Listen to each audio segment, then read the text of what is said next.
Well, good morning again, everybody. My name is Joel, and I have the honor of being the lead pastor here at Summit Church, and we're so glad you're here today, whether this is your first time or your thousandth time. We're just glad you're here. And if you are a newcomer, we have something special for you at the end. Not going to embarrass you, relax. But we'd love to meet you. We'll tell you more about that at the end. For those of you joining us online, I want to say a special welcome to you as well. Thank you for being with us whenever and wherever you're watching this. We know there's some of you who are watching because you're sick and you're not able to be here, and we do pray that you would get to feeling better very soon. We know some of you are watching because you're doing your homework. Someone in here invited you, and you're checking out to see what this church is all about. I think that's a stellar idea. I review concert venues before I go. I get it. But as much as we're glad you're there, I think you're going to love it when you're here because nothing is quite like being in person. So we can't wait to meet you as well. Well, I want to start the message today by asking a question that is kind of built on this idea of what we always are hearing, right? We're always hearing how dark the world is and how culture is just so messed up and the world is so broken and we're so divided. It got me thinking, what if the world feels so dark?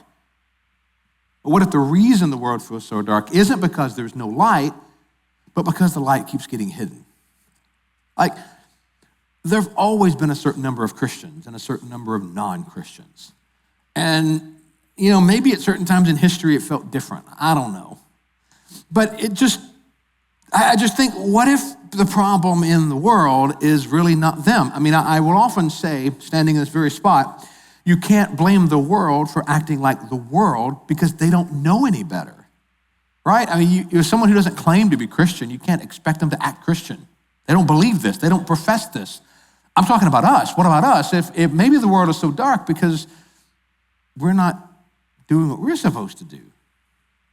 Maybe you were like me and you were that kid in school that heard a physics teacher ask this question. If a tree falls in the forest and no one hears it, does it make a sound? That's a physics question because it deals with your definition of sound. Is it sound because the vibrations go through the air? Or is it sound because an ear hears it or a recording device hears it? When does it become sound? Well, in the same way, what good is light if nobody ever sees it? In other words, is it still light if no one's eyes behold it?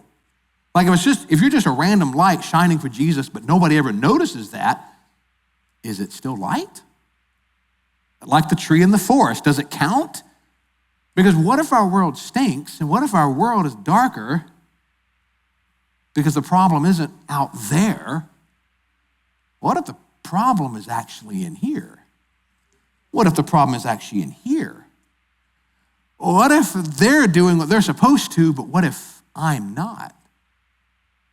What if my light is managed? I don't think Christians in this room or otherwise, I don't think we deny Jesus. I don't think we deny that he's the light of the world. I don't think that we reject what he taught us. I don't think that. You wouldn't be sitting here if you thought that. So of course you agree with it. It's just, I think we're really good at managing it, filtering it, learning how to bend it in certain ways. I'm a guy that when I was in college, one of my many things I did was theater. And I didn't enjoy the stage as much as I enjoyed all the tech stuff. And one cool thing with stage lighting, I should not have looked up because now I just see spots. One thing about stage lighting is you can put these filters in front of that white hot light to make it different colors. Now nowadays we can do it through LED technology and they can just move some faders and make it different colors. But the point remains, the principle is you can take that bright white hot light and you can put a filter in front of it and you can change the color. So I think that's what we do with our faith. I think we know that in certain circles, or we think that in certain circles, I've got to filter this light out.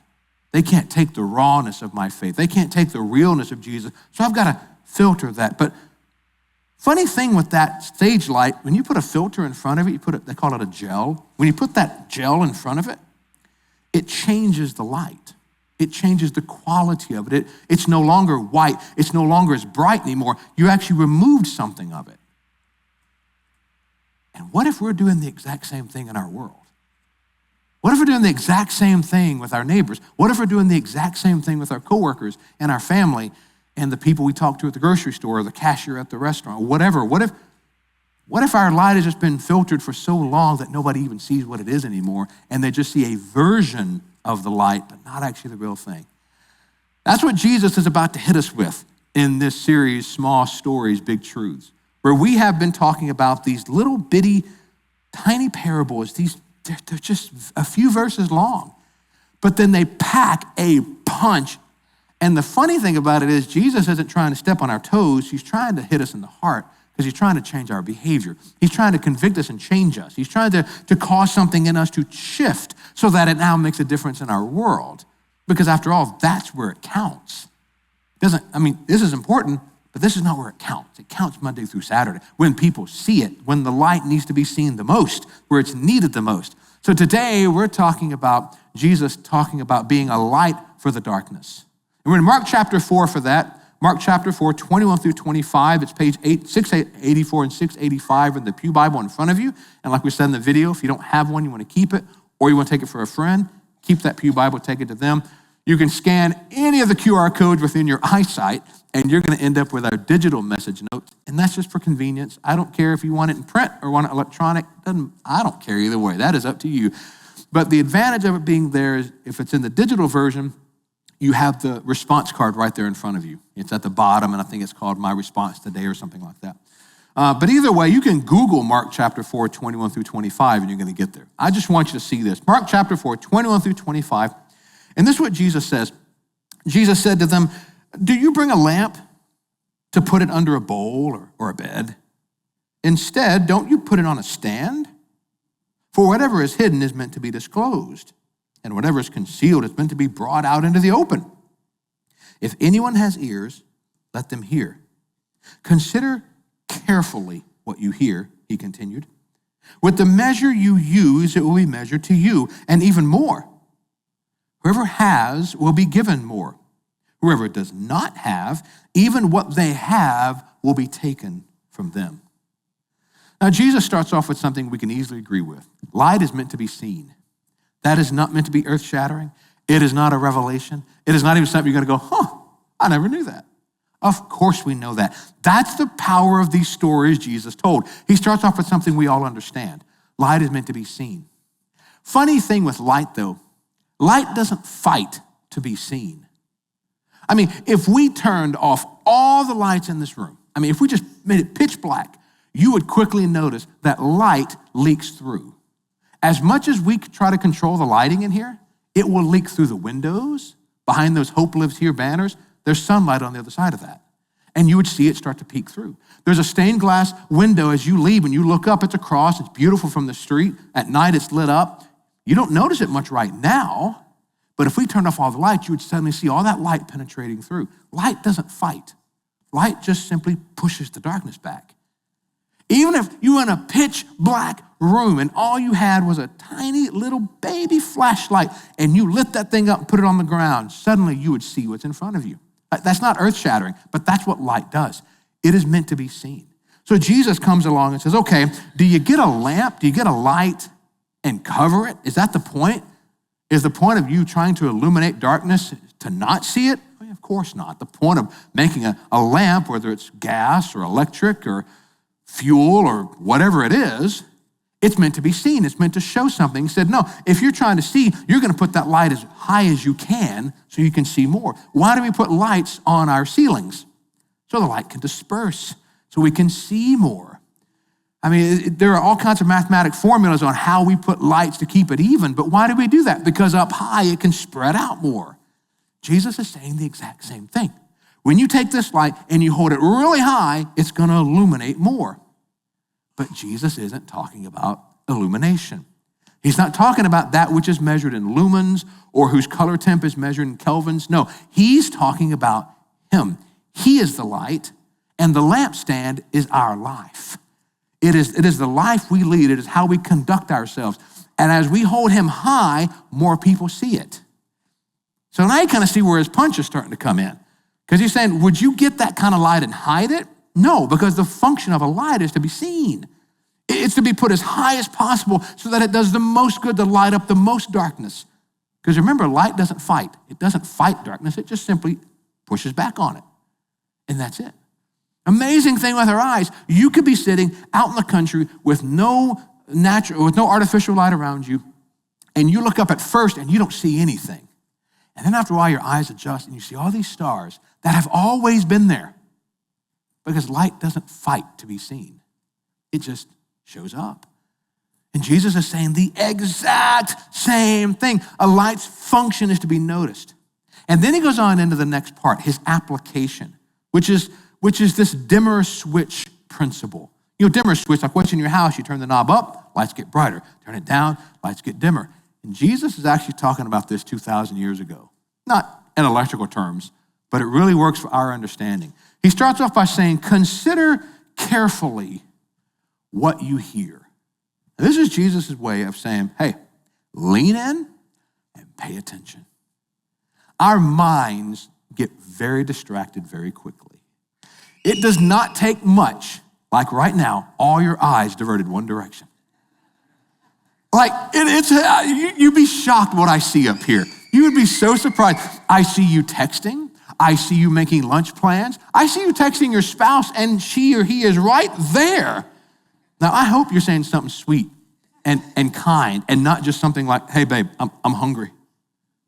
Okay, it's 11 o'clock. I get it wrong. I mean, I see all that, right? But like Jesus is saying, I know you get distracted. Lean in. Because he's saying, what I'm about to tell you is very important, and I don't want you to miss it. Because our minds are like sieves. They leak, right? Well, information that comes in has an amazing way of leaving. Like at the beginning of every school year, I remember we spent probably the first 2 weeks, it felt like a year, but we spent like the first 2 or 3 weeks just reviewing what we forgot over summer break. Our minds leak. We do that as adults too. Teenagers, adults, we still do it, where our minds will leak what we have heard. So Jesus goes, I know that, so lean in and consider carefully what you're going to hear. Then he goes on. He says, now with the measure that you use, it will be measured to you. He says, and even more. Now, I'll give you a hint here in the second part of verse 24. He's not talking about money, and he's not talking about judgment. Now, in another part, in Matthew's gospel, he does use a very similar illustration to talk about judgment. He's not talking about that here. Here he's talking about light. Here he's applying what he just said. So he says at the beginning of verse 24, lean in, listen carefully, and then he starts breaking this principle down. He says the measure you use, it's going to be measured to you, and even more. Then he goes on in 25. He says, so whatever or whoever's been given more will be given more. And whoever does not have, even what they have will be taken from them. That's the dimmer switch principle. He's talking about light. As you act in obedience to what the Lord has told you already to do, he turns up the dimmer switch in your heart. And as you willfully disobey what he has already told you to do, that dimmer switch goes down and the light gets dimmer. Whoever has will be given more. But whoever does not have, that's going to be taken away. That's the dimmer switch. Kind of earth-shattering, isn't it? I mean, when you start walking this thing out and you start realizing what he's saying, it's a little scary. Because he's talking about that when I act on what he's told me to do, he's going to give me more understanding and more light for the purpose of holding him high so even more can see it. And then he's going to give me more so that I can keep showing him more and keep lifting him higher. But if I get really good at managing the light and I learn to cover it, then I lose some of that light. The very light I'm covering, I lose. And then I get even better at managing and I lose it even more. And before long, that light is very, very small. Now, we can debate later on does God remove that or does my own sinfulness remove that? We can debate that later. Jesus doesn't go there. What he simply says is, if you have and you continue to act in obedience, you'll be given more. But if you act in disobedience, you'll be given less. Why is it some people can, you talk to them and they talk about scripture and they just kind of get it. And you're just like, wow, how'd you see that? I mean, does Jesus love them more than he loves you? No. Their dimmer has been turned up really bright. Why? Because they have been obedient to what they have read. They've studied, they've applied, they've obeyed, they've put that into practice, and the Lord has given them more. Why? Because they're doing something with it. They're not wasting it. God's economy is perfect. He doesn't waste anything. So they're having all this illumination and they're understanding more and more and more, while on the other side of it, we look at it and we go, I don't understand this stuff. The more I read the Bible, the less I understand. And you're exactly right. That's the principle. You're saying, but Joel, that seems unfair. If I don't understand, and you're saying, then I'm going to understand even less? No. What I'm saying is if you don't, what Jesus is saying, not me, if you don't respond to what he's already told you to do, I'm not talking about what you don't understand. I'm talking about what you do understand. If he said, love your neighbor as yourself, and you can't get that right, don't expect to understand something as complex as the book of Revelation. But that's where everybody wants to start. Everybody wants to go to the book of Revelation and figure out, okay, who's the Antichrist and when is Jesus coming back? You're not going to figure any of those out, by the way. 2,000 years, we're still arguing about all that, okay? I'll save you some trouble. But sometimes that's what we want to do. We want to jump into the most complex parts of the Bible and we want to ignore that simple thing that just says, love as I've loved you. If you're not doing that, that's why you don't understand the rest of it. If you can't grasp John 3:16 through 18, that God loved the world so much that he sent his one and only son, that whoever believes in him would not die, but have life everlasting. For God did not send his son into the world to condemn the world, but to save the world. If you don't understand that basic thing, and you're not willing to put in the effort to understand that and obey that and live that out, why bother with the rest? That's the dimmer switch. It's not about God cutting you off, it is you cutting yourself off. It is you saying, well, I don't want to do all that stuff, so I'm going to try to learn this stuff. And the Lord's going, I told you to obey that first. But Lord, I want to know this stuff. I want to know the Bible trivia. The Lord goes, I just want you to be kind to that person next to you. That's all. Do that first. You see how that works? You got to obey what he's told you to obey. That's why some people seem to really get it, because that dimmer switch is getting brighter and brighter and brighter. They're learning to be obedient because that's what he said. He said that those who have will be given more. But whoever does not have, those who are good at managing and hiding, then even what they have will be taken away. I mean, learning good things about the Bible is good. Learning things, that's good, but it's not the goal. Now, we in America, American church culture, I can talk about American church culture because I are in it, okay? American church culture is obsessed with knowledge. We are absolutely addicted to information, and it's the same in the church. What's the first, I lose track of in a week, I am not exaggerating, y'all, angels as my witness, in a week, I lose track of how many times someone says, hey, I want to get serious about my faith. Where's a Bible study I can get into to learn more about the Bible? Why? Well, because that's what American culture does. We learn about stuff. And so we want to get more information. That's good, but it's not the goal. Or we might say, hey, I want to learn how the intricacies of the Bible work and how we got the Bible. Why these books and nothing else? That's good information. I studied that. It's fascinating stuff, but it's not the point. We want to know, why is the Bible written in like mostly 2 languages with a smattering of a third across all these continents, and how did that happen? And that's good stuff, but it's not the goal. The Apostle Paul, probably the brightest person who wrote in the Bible, wrote most of the New Testament. If he was alive today, he would probably be like a PhD of Old Testament theology. The guy was a brain on a stick. He was extremely intelligent. There's no question of, he had his credentials. He had all the degrees. He had everything. And he said, if I understand all of that, and I understand all the infinite realities of the universe, if I understand everything about the gospel, and yet I don't have love, I am wasting my time. He says, if I know all this junk and I can't do something so simple that the master told me to do, he said, I am just a noisemaker, and none of it matters.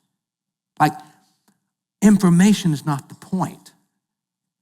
Obedience is the point. It's doing it. When Jesus gave the Great Commission to his church, he didn't rise back into heaven, going to his Father and tell the apostles, hey, by the way, as you're going, I want you to spread the gospel about me and baptize these people and teach them a bunch of stuff. Good luck, y'all.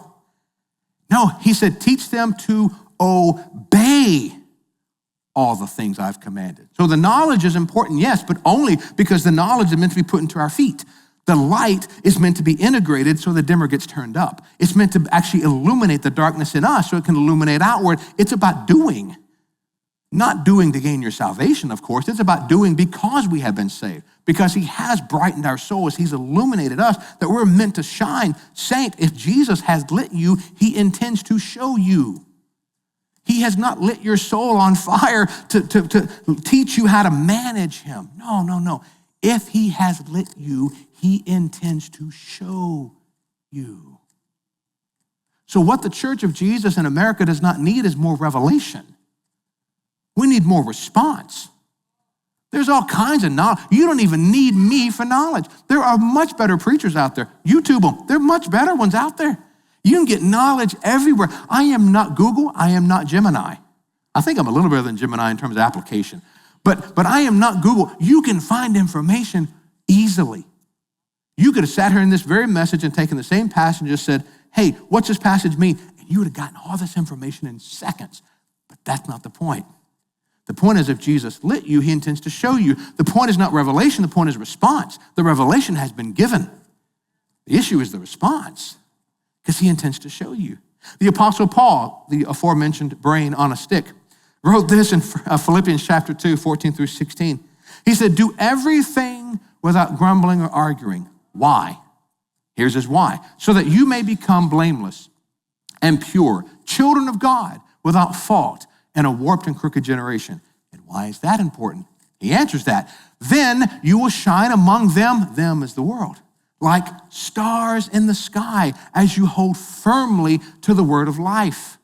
And then I will be able to boast on the day of Christ that I did not run or labor in vain. The whole point is, if Jesus has lit you, he intends to show you.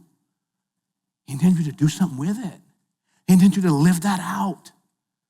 It's not about the revelation side. It's about the response side. It's about doing it. Where is your light hidden? Where have you managed that light? Where have you put a filter over that light of the Lord in your life? Maybe it's at work. I know there's some people that are like, man, Joel, you don't get it. I can't just talk about Jesus freely. Okay, to a degree, I understand that. There are some jobs that you're severely limited. Okay. But this is still the United States of America.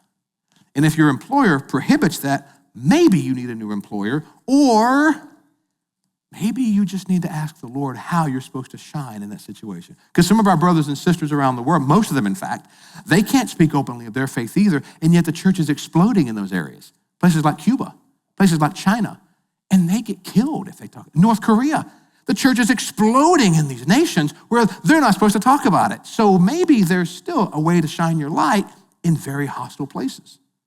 I don't know that any of you are dealing with the threat of death for sharing your faith. Christians can get kind of rough on us in some fields. I understand that. I know. But someone calling you bad names is not the same as someone going to chop your head off. Let's be really honest, right? That's not the same thing. We're just afraid of getting our feelings hurt. We're afraid of someone calling us a name. Do you really believe they're going to go to hell apart from the light of Jesus? And if you really believe that, what are you afraid of? Why are you hiding that? You don't hide a light, you show a light. It's meant to be seen. Where are you hiding it? So maybe you just need to say, Lord, how do I talk about you in a natural way? How do I do this so it's not just crazy sounding? How do I show that? How do I demonstrate that? How do I live my life in a quiet way? Because the Bible does say to live a quiet life. It does say that. We're not supposed to bring a bunch of attention to ourselves, but we are supposed to act on the light he has already given us. That's that dimmer switch thing. That's what Jesus said. You act on what he's given you. Don't wait for more clarity. Act on what you know.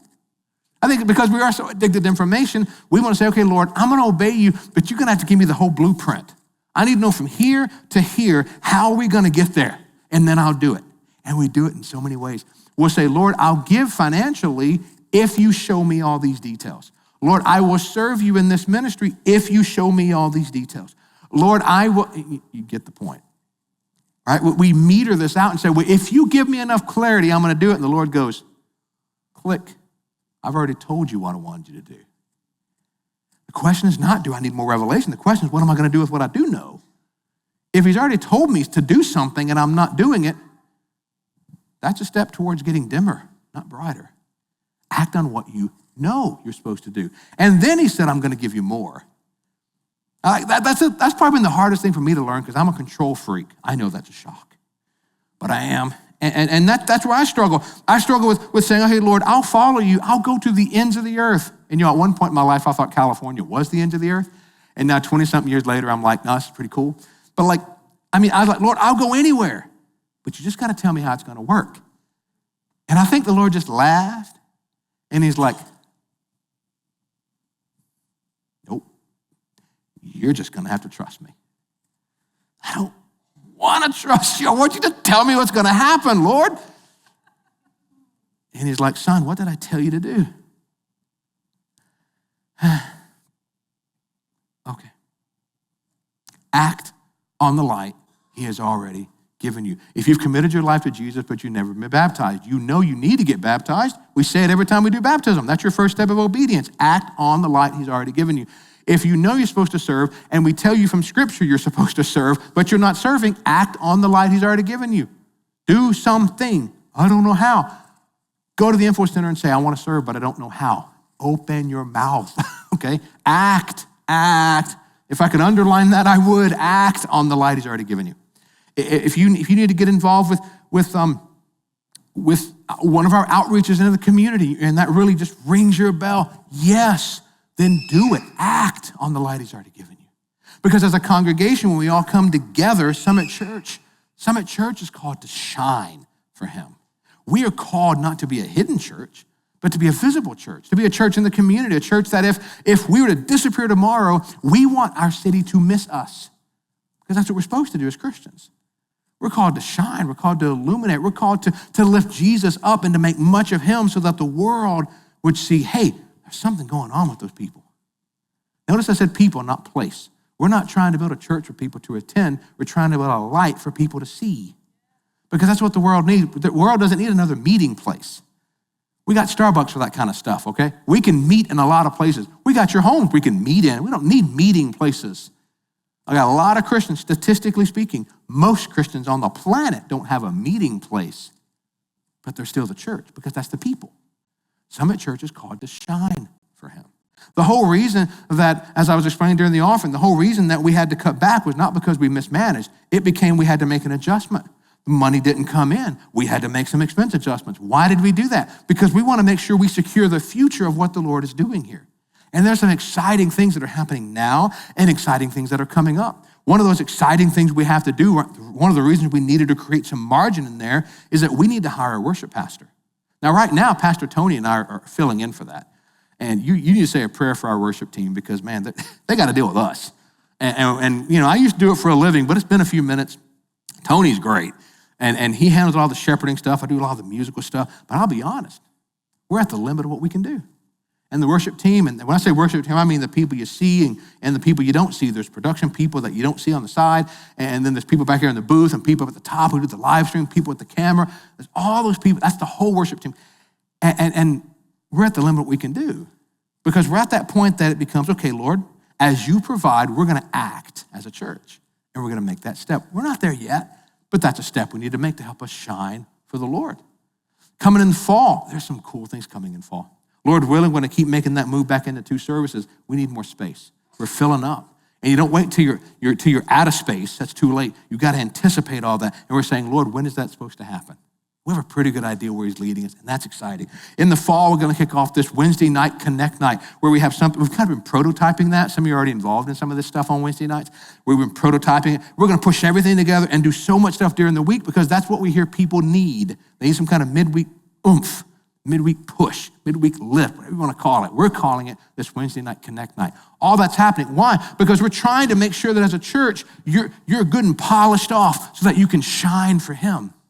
So that when we leave this place, when we leave our meetings, when we leave this campus, we go out and we hit a world that needs to see some light. So let's go back to where Jesus had us. The light's been given. The truth was revealed.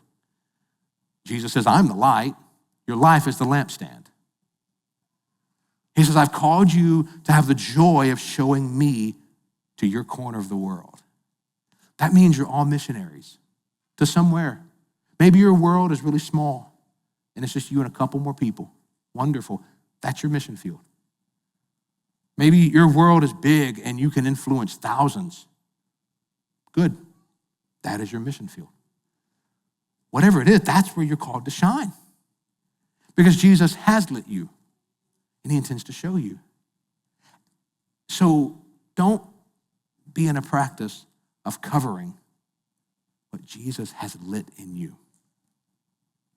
Let's pray together. Lord Jesus, we thank you that you are the light of the world, that you have illuminated all the dark spaces of our hearts. You've given us new life. And yes, you've called us to something that can be difficult sometimes, obedience. But help us to lift you high, to make much of you with our lives, so that as our friends and family and even strangers see us, they see something in us that shows you. Not because of our effort, but because of our surrender and your effort through us. We thank you for that. Thank you for that light in Jesus' name. Amen.